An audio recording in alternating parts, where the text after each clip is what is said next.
मातृभूमी जिथे जन्मलो मी, नमो मातृभूमी जिथे जन्मलो मी, नमो आर्यभूमी जिथे वाढलो, नमो कर्मभूमी जियेच्याच जागी पडो देह माझा नमामि नमामि, पडो देह माझा नमामि नमामि. नमस्कार, माझे नाव रुक्मिता कांबळे. मी इयत्ता 4थी मध्ये शिकतो. माझी शाळा विद्यामंदिर किल्ले. कित्येक लढाया लढून कित्येक बलिदाने देऊन त्यांची आहुती वाहून शेवटी अखेरीस स्वातंत्र्य आपल्या पदरी पडले. स्वातंत्र्य या शब्दाचा अर्थ तीच व्यक्ती समजू शकते ज्याने कधी पारतंत्र्य पाहिले असेल, गुलामगिरीत राहिला असेल. स्वातंत्र्य या शब्दाचे मूल्य अनेक शब्दात सांगता येणार नाही, इतके मोठे आहे. आपण सर्वांनंतर खूपच नशीबवान आहोत की आपण या स्वातंत्र्य भारतात जन्मलो. या बाकीच्या अडचणी, त्या गुलामगिरीच्या बेड्या या आपल्या हातात नाही घातल्या गेल्या, याबद्दल आपण सर्वजण खूपच नशीबवान आहोत. मित्रांनो, भारत, इंडिया, हिंदुस्थान हे नाव जरी तोंडावर आलं ना तर रक्त असं सळसळायला लागतं. आपली मान अभिमानाने उंचावते. जेव्हा तो तिरंगा आपल्या समोर फडकत असतो ना तेव्हा आपल्या मनात, देशातील प्रत्येकाच्या मनातील ती देशभक्ती, ती भावना, तो आदर्श बनण्यासारखाच असतो. किसी ने खूब कहा है कि हम अपनी जान के दुश्मन को भी अपनी जान देते हैं, कि हम अपनी जान के दुश्मन को भी अपनी जान देते हैं. मोहब्बत की इसी मिट्टी को हिंदुस्तान कहते हैं, मोहब्बत की इसी मिट्टी को हिंदुस्तान कहते हैं. जो दुनिया में दिखाई दे उसे कहते हैं खामोशी, और जो आंखों में दिखाई दे उसे तूफान कहते हैं. और ऐसा एक ही देश है जिसमें मेहमानों को भी भगवान कहते हैं, मेहमानों को भी भगवान कहते हैं.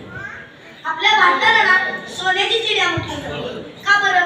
कारण आपल्या भारतासारखे समृद्ध, शेतीप्रधान, कृषीप्रधान देश दुसरा कोणी नाही, आणि त्या काही तर नव्हता जो. म्हणूनच इंग्रजांना या भारतातून बाहेर पाऊल टाकताना खूप त्रास झाला असा.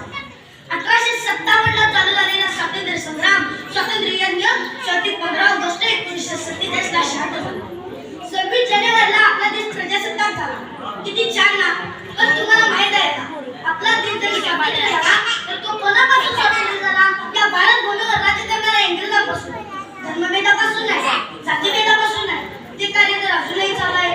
डॉक्टर बाबासाहेब आंबेडकर, महात्मा फुले, लालबहादूर शास्त्री अशा अनेक नेत्यांनी खूप प्रयत्न केले या स्वतंत्र भारताच्या राज्यात सुराज्यास पोहोचवण्यासाठी.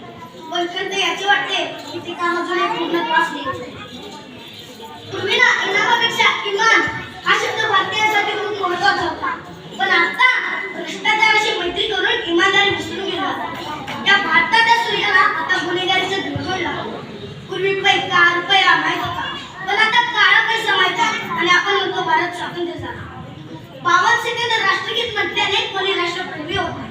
15 ऑगस्ट किंवा 26 जानेवारीला वंदे मातरम म्हटल्याने कोणी राष्ट्रभक्त होत नाही.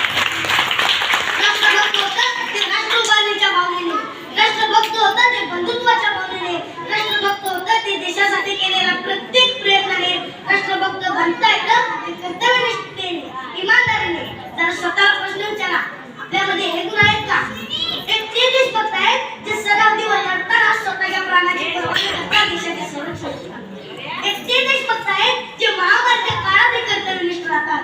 एक ते देशभक्त आहेत जे भारत गुलामगिरी, गुन्हेगारीत राहू नये, ते जाळ वाढू नये म्हणून सतत प्रयत्न करत असतात.